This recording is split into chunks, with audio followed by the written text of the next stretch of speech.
encarnados e desencarnados, Jesus possa nos iluminar nessa tarde. É sempre uma alegria e uma responsabilidade estarmos aqui, ocupando a tribuna da Casa Espírita, para tentarmos fazer umas reflexões, estudos sobre o Evangelho do Mestre. Depois desta audição de São Francisco, muito bem escolhido pelo irmão Ney, que é muito inspiradora, nós possamos todos lembrarmos, que nós possamos ser sempre instrumentos da vontade divina, porque aqui estamos sempre para aprender, para caminhar e para progredir. E é nesse sentido que nós vamos fazer reflexões da tarde de hoje. O tema é: a vida espiritual é a verdadeira vida. Então nós já podemos antever do que nós vamos tratar aqui essa noite, sobre a verdadeira vida, que é a vida espiritual. Essa passagem está no Evangelho segundo o Espiritismo, no capítulo 23, e o título do capítulo é Estranha Moral. Por que Allan Kardec resolveu titular como Estranha Moral? Porque ele apanhou do Evangelho de Jesus alguns ensinamentos que parecem que contradizem a própria vida e os ensinamentos de Jesus, que são aqueles momentos em que ele diz o seguinte: é preciso, para me seguir é preciso odiar pai e mãe, é preciso abandonar filhos. Em outra passagem ele diz: não creiam que eu vim trazer ao mundo a paz, mas eu vim trazer a divisão. E aí, numa primeira passada, parece que Jesus está se contradizendo. E aí Kardec faz todo um raciocínio lógico, com apoio espiritual, para nos ensinar o que é que realmente o Cristo estava querendo dizer com essas palavras que parecem que se contradizem a princípio.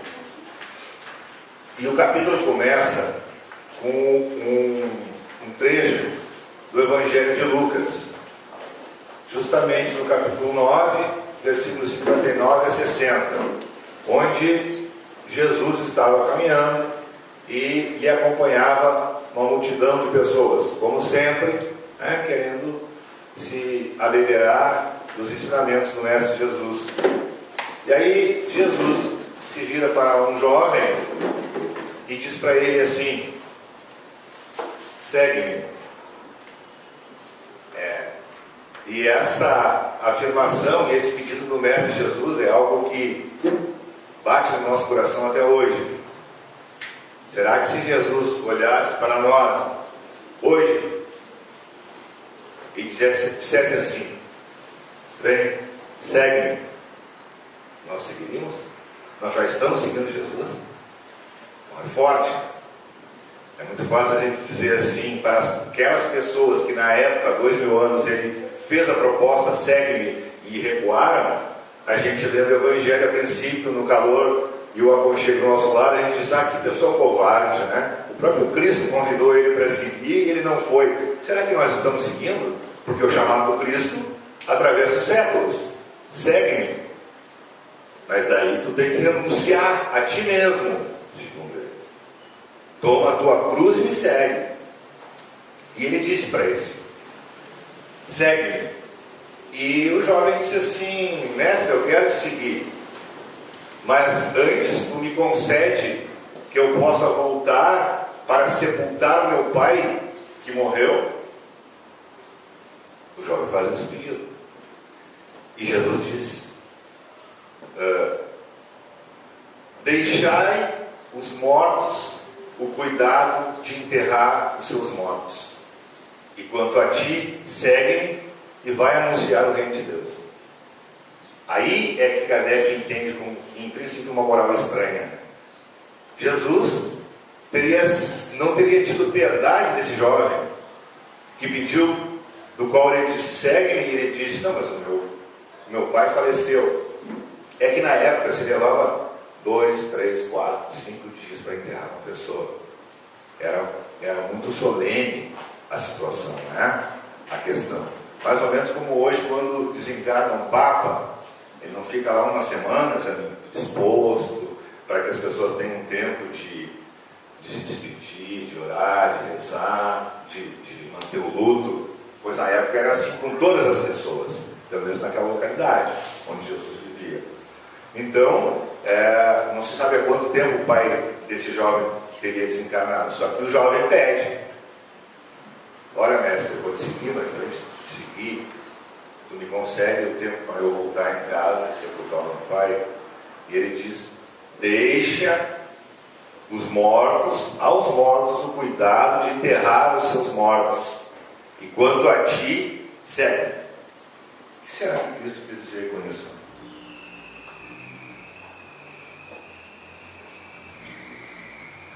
Deixar os mortos enterrar os seus mortos. Na verdade, Cristo não poderia estar censurando essa questão. É que Cristo, segundo Divaldo, por intermédio de Joana de Ângeles, Cristo já estava entendendo o que esse jovem pensava no íntimo. Então esse jovem, na verdade, e isso a gente só vem saber através da mediunidade de Divaldo e através da comunicação de Joana de Ângeles. Esse jovem era um jovem filho único e ele tinha uma grande herança para receber. Então é claro que ele tinha que voltar para casa, porque na época, se ele não fizesse todos os preparativos e não chorasse muito a morte do seu pai, a herança ficaria com o Estado. Isso Joana de Ângeles nos diz. Mas mais do que tudo, ele quer dizer o seguinte, meus irmãos: antes de seguir Jesus, esse jovem disse: eu vou cuidar das minhas coisas. Quando ele diz que vai enterrar o pai, ele não é simplesmente enterrar o pai. Ele vai enterrar o pai, vai cuidar do inventário, vai cuidar da herança. E depois de cuidar da herança, será que ele ia seguir mesmo Jesus? Então é isso que nós temos feito a nossa vida inteira, há 2000 anos. Essa é a verdade que o Espiritismo vem nos dizer. Jesus encarnou na Terra há 2000 anos, sem necessitar mais reencarnar, porque já era Espírito puro. Veio nos trazer a mensagem do Reino de Deus e veio nos chamar. Veio anunciar as coisas espirituais e veio nos chamar. E será que nós estamos atendendo o chamado de Cristo? Ou será que a gente está pensando assim, bom, eu sei e conheço o chamado do Cristo, mas eu preciso tocar minha vida. Essa é a grande coisa que nos acontece, irmãos. E não é só na doutrina espírita, é em todas as religiões. Pelo menos as cristãs, né? A gente já conhece o Cristo, a gente já é o chamado do Cristo. Eu não sei se a gente já é o escolhido, mas nós já somos os chamados. Por isso que ele disse: muitos somos chamados e poucos são os escolhidos. Então a gente já conhece qual é a mensagem. Cristo continua pedindo: vem e segue-me. Nós é que ainda não estamos dispostos a seguir integramente o Mestre Jesus. E arranjamos desculpa. A desculpa desse jovem era isso. Mas Jesus não sabia que ele ia lá e não ia voltar. É por isso que Jesus diz não. Na verdade, Jesus diz: não, eu não te dou esse tempo. Eu te disse: segue-me. Então tu não vai lá até o outro. Ele sabia que ele ia de qualquer maneira. Tanto é que Jesus disse não e ele foi. Por acaso o Evangelho diz que não. Aí esse jovem continuou e disse: então tá, Jesus, eu vou te seguir. Não. Ele disse não. E mesmo assim o jovem foi. Então, na verdade, o jovem, como nós ainda, não estamos seguindo completamente Jesus. É isso, mais ou menos, que quer dizer. Também tem outra acepção, meus irmãos. Jesus, com isso, queria dizer assim: deixe os mortos, ou seja, aqueles que já desencarnaram, estão retornando para a pátria espiritual. E nós ainda estamos encarnados, preparando o nosso retorno, porque a verdadeira vida é espiritual. Aí nós entramos no título da palestra de hoje. Jesus queria chamar o foco para o que é importante na vida? A vida espiritual. Essa é a verdadeira vida.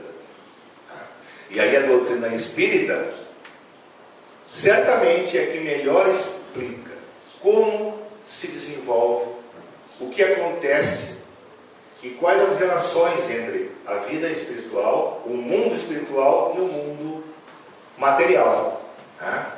Que está toda hora interagindo com o nosso mundo.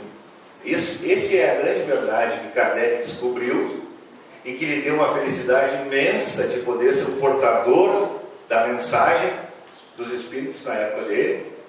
E ele, como um grande cientista, um grande pedagogo, um grande filósofo da época, ou seja, um homem de ciências, ficou ainda mais alegre, e a gente percebe na obra do Kardec o tempo todo isso, a alegria e a satisfação dele, não só por estar sendo instrumento de Deus, como dizia São Francisco, naquele momento tão importante, o grande missionário, mas porque ele estava descortinando realidades que o ser humano até hoje não descobriu. E ele antevia, a ciência humana apenas estuda o que é do mundo material. Isso é a ciência humana. E ele dizia, quando os homens de ciência compreenderem que se descortina todo o mundo espiritual, que é antecessor a esse e que se comunica com o nosso mundo material, isso é a chave para que a ciência dos homens dê esse salto quântico, digamos assim. Né? Então é isso que Kardec entendia, e nada mais do que foi isso que Cristo sempre falou. Esse mundo material em que nós vivemos é apenas um momento fugitivo na vida do espírito. Um momento importante que nós estamos encarnados para reparar erros, resgatar faltas e crescer. Então essa vida encarnada é muito importante, mas não é a principal, não é a verdadeira. Esse é o foco do Cristo. Por quê, irmãos? Se nós colocarmos também o foco demasiado de que o tempo todo repetimos isso como um mantra, olha, essa vida não importa, o que importa é a vida espiritual. Bom, mas então eu vou largar tudo? Então eu vou abandonar realmente pai e mãe, esposa, marido, filhos, como fazem alguns hindus na Índia, ou como fazem alguns monges que se isolam e vão meditar a vida inteira? Bom, mas aí é tranquilo viver uma vida serena, né? Não tendo o outro para incomodar, entre aspas, né? E aí, Kardec e os Espíritos vêm nos trazer as 10 leis morais e vêm nos dizer que uma delas são a lei de sociedade. Nós estamos aqui para crescer, então se nós nos isolarmos no mundo, nós não vamos crescer. É só com relação com o outro é que nós vamos crescer espiritualmente. Então, nós temos que compreender. Bom, a verdadeira vida é espiritual, sim, mas nós somos o que, irmãos? Nós somos esse CPF, esse RG e esse endereço que nós temos hoje? Ou todos aqui, encarnados e desencarnados, somos seres espirituais? Com certeza nós somos seres espirituais. E a vida é uma só. A vida, na verdade, é uma só. No contínuo das existências corporais. Aí é que tem que ser bem entendido. Ora estamos no mundo espiritual, ora estamos encarnados. Ora voltamos para o mundo espiritual, ora estamos encarnados. Mas a vida, essencialmente, é uma só. Os nossos sentimentos, as nossas qualidades, os nossos defeitos são os mesmos que vão melhorando pouco a pouco. Isso é outro bálsamo que a doutrina espírita nos explica, no sentido de que o espírito nunca retroage. Ou seja, podemos até, às vezes, por preguiça nossa, ficarmos estacionários, mas toda a aquisição espiritual nossa, ela nunca se perde. Então, quanto mais a gente estuda, é tempo perdido? Não. Seja o estudo formal do mundo material, as matemáticas, as ciências, a geografia, a filosofia, o português, as línguas estrangeiras, tudo isso é acréscimo do Espírito, mas especialmente as lições espirituais. Quanto mais nós entendemos a doutrina espírita, esses ganhos são ganhos espirituais que nunca nos serão tirados. Então é outro bálsamo na doutrina espírita, ou seja, nós estamos sempre progredindo. E como é que nós progredimos? Como nós somos filhos rebeldes, e Deus é um Pai muito amoroso, quando a gente erra, Ele só diz o seguinte: a gente vai ter que voltar lá e reparar. Então a noção de pecado na doutrina espírita é trocada pela noção de responsabilidade pelos nossos atos. E quando nós erramos, não é o padre que vai nos consertar. Não é o pastor que vai consertar, ou não é o doutrinador espírita que vai consertar. Somos nós que vamos consertar. Um por um, de todos os equívocos que nós fizemos. Mas isso é o amor de Deus para nós. Porque do contrário, se Ele já tivesse nos criado perfeitos, qual é que seria a justiça ou o mérito nosso? Então, Ele nos criou a todos simples, sem conhecimento, mas com o potencial divino de alcançarmos a perfeição. E aí nós erramos e temos que aprender com o erro. Não diz o ditado que errar humano, insistir no erro é burrice. Então a gente tem que errar. A gente erra porque a gente é imperfeito, mas a gente tem que aprender com o erro e continuar. Bom, mas e quando a morte do corpo físico nos tira da vida? Como é que a gente faz com os nossos erros? Bom, a gente vai ter que entendê-los, e expiá-los numa outra encarnação. É simples assim, até o momento em que nós não precisarmos mais reencarnar e seremos espíritos puros. Aviso aos irmãos que nós estamos longe disso, mas não estamos abandonados. E já temos um grande conhecimento da doutrina espírita, que é sem dúvida nenhuma, junto com as doutrinas orientais, do budismo, do hinduísmo, a que melhor explica a vida espiritual, que não é o marasmo, que não é um monte de anjinho tocando harpa, e que não é o descanso eterno, simples a ponto. É trabalho, é muito trabalho, sempre trabalho, mas trabalho no bem, trabalho dignificante, trabalho no amor que enche o espírito de vontade, de alegria. Então é sempre trabalho, irmãos. Não existe esse negócio de descanso eterno. Pode até estar na lápide assim: descanse em paz. Não tem nem descanso, então não tem paz nesse sentido. É trabalho, trabalho e trabalho. Trabalho no bem. Trabalho no bem. Então Jesus, quando dizia isso, deixe os mortos, é porque Ele sabia que existem pessoas que estão mortas em vida. Várias vezes Ele já falou, inclusive quando Ele comparou os fariseus, ao tempo dele, Ele sabia que quem crucificou Ele eram os fariseus. Quem matou Paulo também. Quem matou Estevão também. E quem matou quase todos. Claro que depois os romanos tomaram para si, mas inicialmente foram os fariseus, que eram uma casta dos judeus. E Jesus, por mais sereno e calmo e amoroso que Ele fosse, na Semana Santa Ele olhou aqueles caras e disse assim: vós sois como sepulcros caiados, ou seja, túmulos pintados de branco, que são bonitos por fora e podres por dentro. Essas são palavras de Jesus Cristo, não sou eu que estou dizendo. Então esses são os mortos que Jesus falava. Mas Jesus veio trazer a vida. É isso que Ele disse: eu sou o caminho, a verdade e a vida. Aquele que me segue terá vida em abundância. É isso que Ele veio trazer, vida. E é por isso que Ele disse para o jovem: eu tenho que ir lá enterrar meu pai. Não tem que enterrar meu pai. Vem e segue.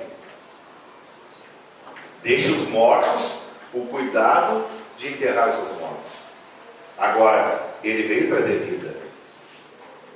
E a doutrina espírita veio esclarecer os ensinamentos do Cristo. Então, o que nós estamos fazendo todos aqui nessa tarde? de sábado, buscando vida, buscando conhecimento, buscando nos abeberarmos da fonte divina que o Mestre nos trouxe. Isso vai nos trazer vida, né? Porque a vida não é a etapa que vai do berço ao túmulo, porque depois do túmulo tem de novo um berço, e depois do berço tem um túmulo, e nós somos eternos para sempre, fruto daquilo que a gente plantou, fruto do que a gente plantou.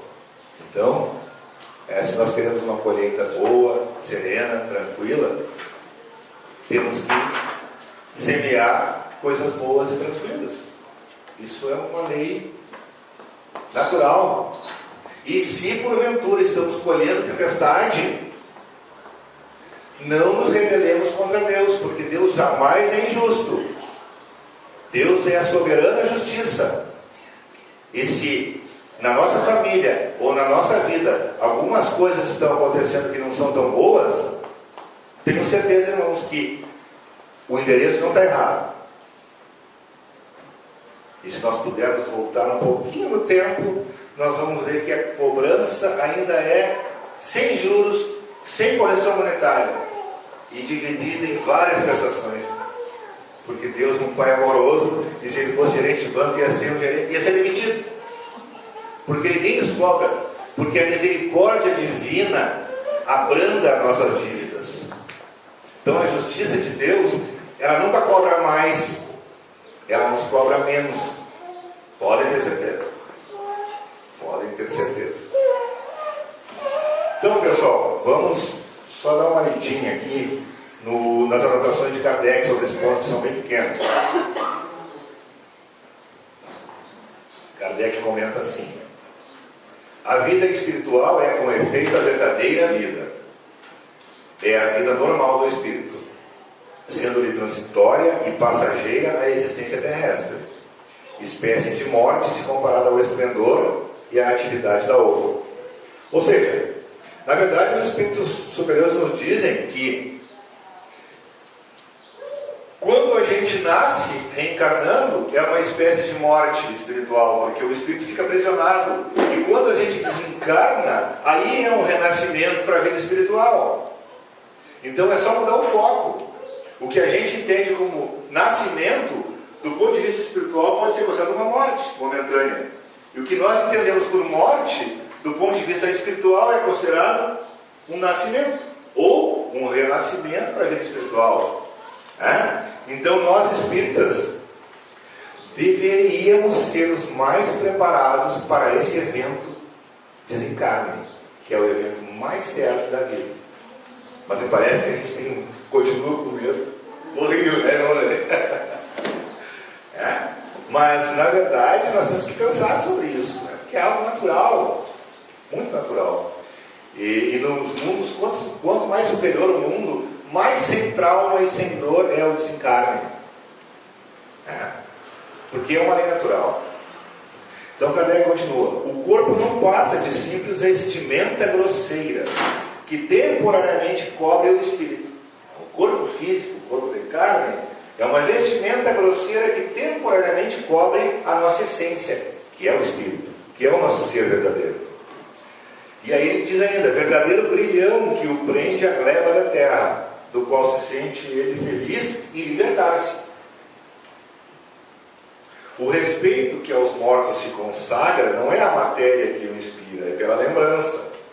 Aí Kardec foi dizendo que, claro que nós temos que ter respeito pelos mortos e tal, mas é mais pela memória, dos mortos do que realmente pelo espírito. Era isso que aquele homem não podia por si mesmo compreender, o jovem, Jesus lhe ensina dizendo: não te preocupes com o corpo. Na verdade é isso que Jesus queria dizer, Pensa antes no espírito. Vai ensinar o reino de Deus. Vai dizer aos homens que a pátria deles não é a terra, mas o céu, porquanto somente lá transcorre a verdadeira vida. Jesus é o primeiro a dizer, meu reino não é desse mundo. Então ele disse o tempo inteiro, e as pessoas não compreendiam: eu não sou daqui. Mas ele não era um ET, Pelo menos não aqueles verdinhos que aparecem no filme de Hollywood, né? ET no sentido que ele não era daqui. Ele disse o tempo todo, né? Até para Herodes ele disse. E para Caifás. Dizem que tu é Deus, tu é rei. É verdade que tu é rei?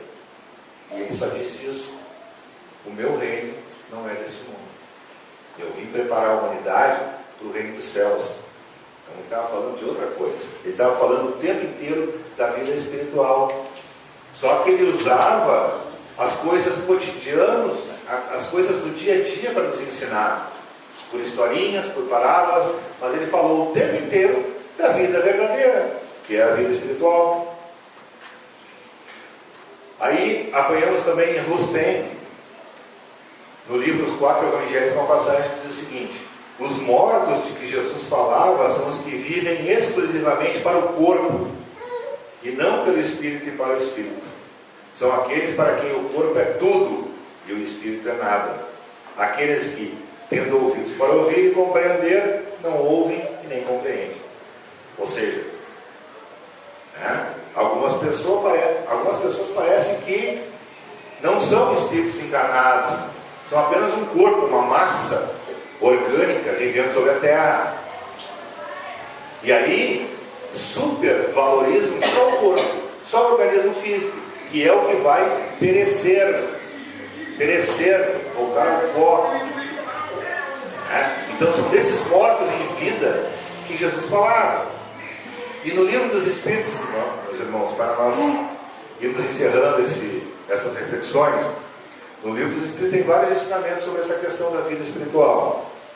Na questão 84 do livro dos Espíritos, Kardec pergunta o seguinte: os Espíritos constituem um mundo à parte, fora daquele que vemos? Aí os Espíritos respondem: sim, constituem o mundo dos Espíritos, ou das inteligências incorpóreas.